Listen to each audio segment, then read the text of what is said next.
조국 전 장관 아들의 인턴 증명서 허위 발급해준 최광욱 의원, 의원직을 상실했죠. 하지만 야권에서는 반성과 비판의 목소리보다 응원을 보내고 있습니다. 특히 민주당의 강경파 모임 철험회 소속 의원들의 행보가 주목되고 있습니다.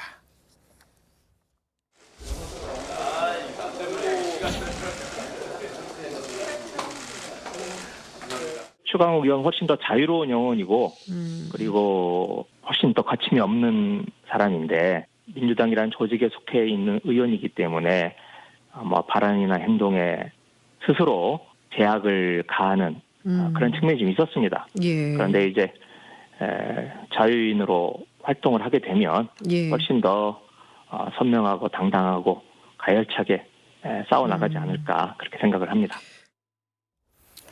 가열차게 싸우겠다. 유죄를 선고받고 의원직까지 상실했지만 재판부와 대통령을 비판하고 있습니다. 어떻게 보십니까? 일단 최광욱 의원 입장에서는 지금 3심까지 계속 일관되게 재판의 어떤 부당성도 이야기하고 또 이 자신이 지금 어떤 정치적인 음모의 희생양이다. 이렇게 얘기해 왔는데 대법원의 판결이 나왔다고 하더라도 그것을 갑작스럽게 받아들이는 건 자신의 어떤 일관성이 없지 않습니까? 예. 그러니까 비판을 할 수밖에 없는 것이고. 근데 김우겸 의원의 어떤 표현이 저는 눈길을 모읍니다. 지금까지 최광욱 의원이기 때문에 제약을 많이 받았을 것이다.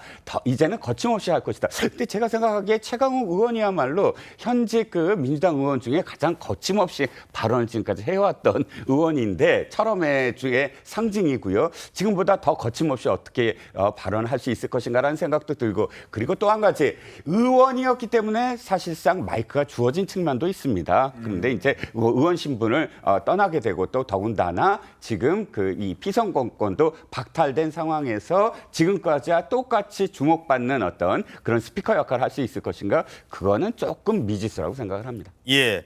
사실 철험회 논란은 이번이 처음이 아니죠. 각종 논란의 중심에 이 철험회 소속 의원들이 서 있었습니다.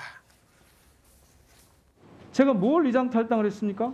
뭘 의장했습니까? 탈당 안 해놓고 탈당했다 했습니까? 청담동에 있는 고급스러운 바였고요. 그 자리에는 그랜드 피아노가 있었고 첼로가 연주됐습니다. 기억나십니까? 의원님, 저는 다 걸게요. 의원님 뭐 거시겠어요? 윤리특별위원회에서 공정하고 객관적인 기준에 따라서 합당한 판단을 해주실 거라고 생각을 합니다. 혹시 오늘 뭐 감정적으로 격해지신 이 사건 검사의 공소 제기는 애초부터 무리한 표적 수사, 보복 기소였습니다. 저는 무죄를 확신하고 있습니다. 네, 이 철험회 소속 의원들의 사법 리스크만 봐도 벌써 이게 세 번째죠? 네, 맞습니다. 이 김남국 의원이 지금 코인 논란으로 국회에서는 윤리특위에 제명안까지 올라왔다가 지금 내년 총선 불출마를 선언하면서 부결이 됐죠. 아직 검찰 조사는 진행 중인 걸로 알려지고 있고요. 또 황운하 의원이 2018년 울산시장 선거 개입 의혹에 연루가 돼서 기소된 이후에 징역 5년형이 구형된 상태입니다. 이 밖에도 지금 송영길 전 대표가 연루돼 있는 전당대회 돈봉투 수수 의혹 의원에도 철험회 소속 의원들이 일부 있다. 이런 의혹들도 지금 나오고 있는 상황입니다. 강성 팬덤 정치, 여기에 기댄 철험회 소속 의원들이 쭉 있습니다만 저분 기억나실 분만 저희들이 준비를 했는데요. 자, 각종 논란 어떻게 평가를 하십니까?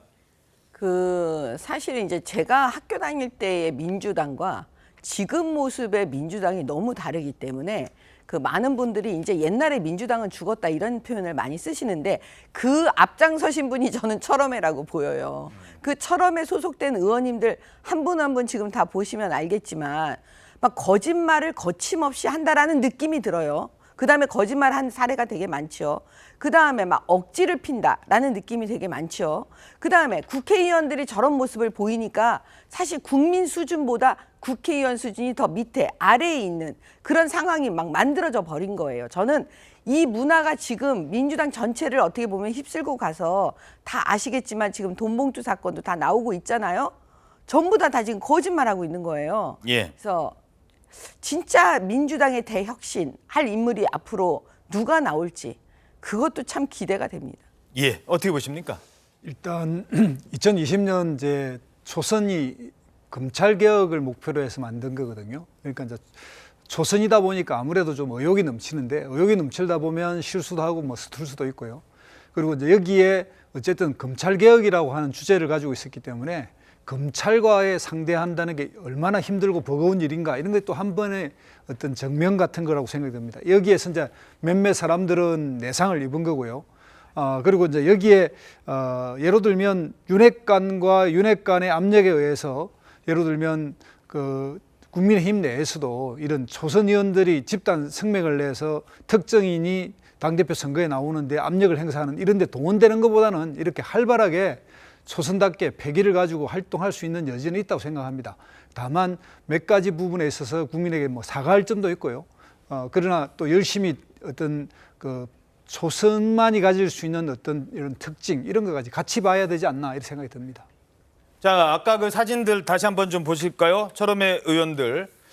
자, 지금 뭐 술자리 의혹 제기했다가 거짓으로 드러났고 김남국 의원은 코인 논란의 중심에 섰습니다. 민영배 의원은 꼼수 탈당 논란. 얼마 전에 다시 지역위원장 자리로 돌아갔답니다. 그 지역위원장도 그러니까 다음 총선 공천도 지금 거의 준비를 하고 있는 것으로 파악이 되고 있습니다. 자, 그리고 뭐 지금 최강욱 의원 이번에 유죄 확정됐고 장경태 의원 온갖 김건희 여사와 관련된 이 사진은 뭐 무슨 빈곤 포르노 이런 얘기까지 해서 논란의 중심에 섰습니다. 그리고 황운하 의원은 울산시장 선거 개입 의혹 이 사건 아직도 임기 다 끝나가는데 아직도 결론이 안 나오고 있습니다. 짧게 논평 부탁드리겠습니다.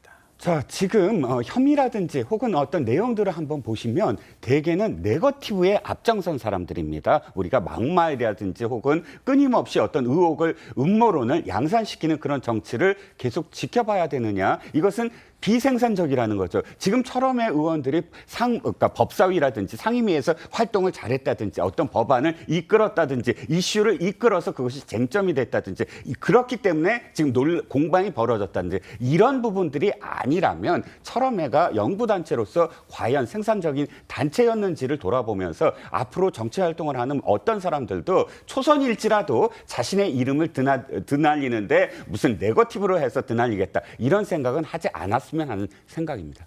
예, 알겠습니다.